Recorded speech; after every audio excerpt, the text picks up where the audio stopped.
can welcome manager Marcus Law and his assistant Brian Page to the studio for their thoughts and views on what turned out to be a very, very difficult game for the club, Marcus. Well, yeah, they're on a good run. They're a good side. They've got a lot of mobility, a lot of pace, and in the end, when we're pushing on, trying to make things happen, certainly the counter hurt us today.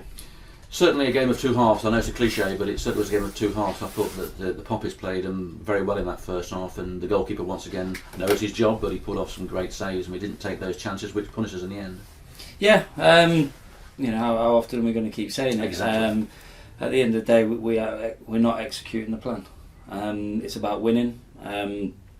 We tend to lose our way if things haven't gone extremely well, and that's when you've got to question the mental strength of the lads. And I wanted them to go out today and show it all and passion, and I'm not overly worried about the technical detail because we needed to get the place a bit of an uplift. And that first half went that way. First half, they looked really good. But there was no change in terms of detail. There was no change in what we're asking anyone to do. It was keep much of it. There was elements of motivation. And unfortunately, the minor details in terms of people doing what you're asking them to do has gone against us. Brian, welcome to the club. Thank you. Wasn't long ago you were on the other side of the line, so to speak. And what was your observations of your first time alongside Marcus today? I think Marcus is correct in what he says about the detail and executing the game plan. I think all the information the guys were given today was enough to enable us to get a result. And today, unfortunately, we didn't execute that game plan well enough, and we allowed them too much space, too much time to hurt us. And yes, things could have been different if their goalkeeper doesn't make two excellent saves early doors, but off the back of that, we should then be showing the belief that we're able to go and create chances, and we didn't do that second half because we didn't hurt them enough and cause them enough trouble going forward. And it goes back to the detail, the final end product, the pass, the cross. Whoever's trying to link the play up, it simply wasn't good enough in the second half, and we got punished. I know this might be torture for you both, but we can show you those 3 goals if you want to see them. If Glenn's awake over there, yes, Glenn is there. Let's see goal number 1 that was scored by Will Jones, I think it was, and have a chat through this one.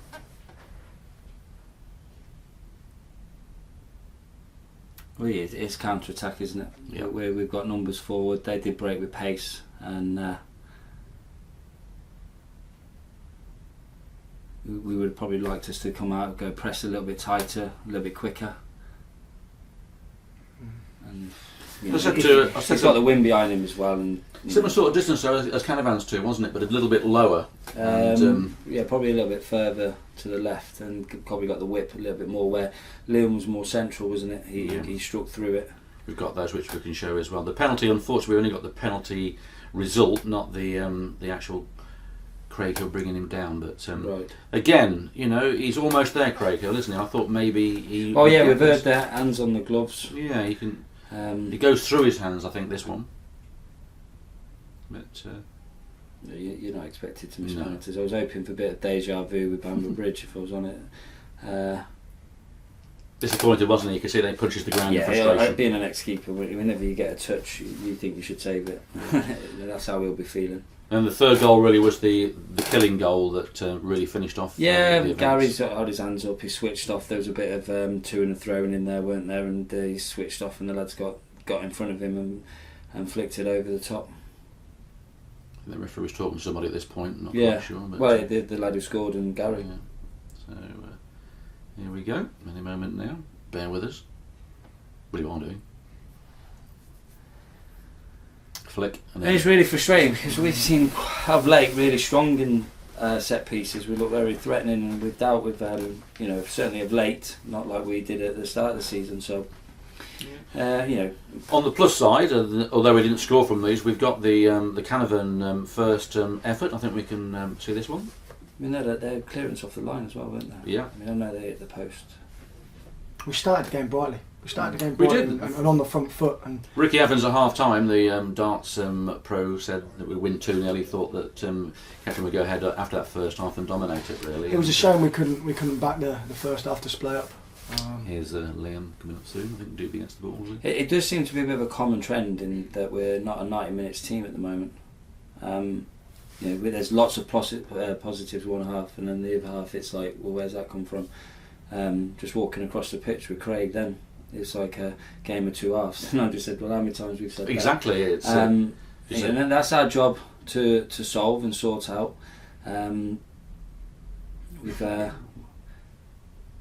Well, as you said in your programme notes that won't be used now for Leamington, it is going to be a learning curve. Everything's happening or changing probably at the wrong time, isn't it? The Leamington have drew today, so we're going to have a full week back on the training field. We haven't done that for about 3 weeks. If you think of, we played on Tuesday. We played Wednesday. Yeah. There was availability issue with obviously everything that went on this week. We travelled down on the Friday, so we didn't train the Thursday, having played on the Tuesday. Saturday again, and then we had a Friday night game, so that affected the Thursday training session because we had a game on the Tuesday. So we've had game. We've had lots of lads with niggles and knocks. We're vulnerable. There is work out there that needs to be done on the training pitch, and that's why we've brought Brian in. Stevie unfortunately is away for 2 weeks, but that's what that's his role at the club. Yeah, nice touch for him. And yeah. No Brown or Williams in the squad today. No. We felt that where Sol was offering, we thought we had better within the young lads that they've showed. Giovanni, having not selected in terms of the personnel, and where we're looking at restructuring, has decided to move on. He's under the umbrella where there's plenty out there. You think there's a player in him, but when you come to break down the end product, it's questionable. Mm-hmm. And I actually get excited by the things that he is capable of doing. But he's one of the modern young lads who, if they're not playing, they struggle to deal with it.